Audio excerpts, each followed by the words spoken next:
रुन्मचंच्या यात्रेत भेटलाणार बा आपल्याला आपला डॉन.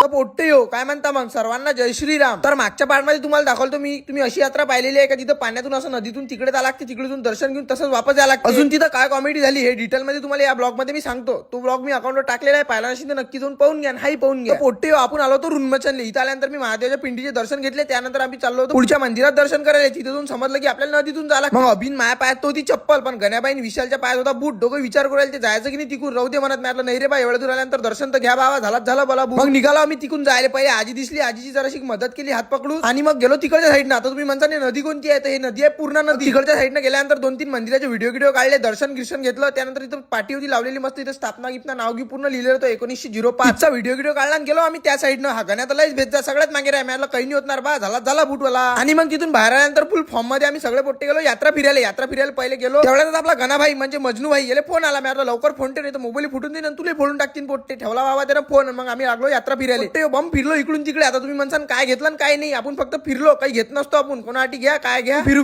थकलो होतो. मी गणेश भाई जरासा ज्यूस गीस तर पास. गणेश मध्ये दावाला पास तो. मी फुकटचं काही चालते आपल्याला, लवकर पास. गेलो बा ज्यूस प्याले मस्त. इथं ज्यूस गीस पेला. तेवढ्यात मला कमलेश योगू दिसले बाबा नूडलच्या दुकानात बसले दोघं लपून. मग अभिन मी खायचा ऐकतो मारली आम्ही तिथं धाड. दोघं भिडलो मस्त की खायला ताकद न त्याच्यावर नूडल्स खाणं झाल्यानंतर मला दिसले ना आपले आदेश डॉनच्या पहिले 2-3 बेंडावर रट्टे त्याला ठेवून काऊन की ते आपल्याला न सांगता आलते. मग आपल्या फॉलोअरची भेट घेतली आणि गेलो डायरेक्ट घरी.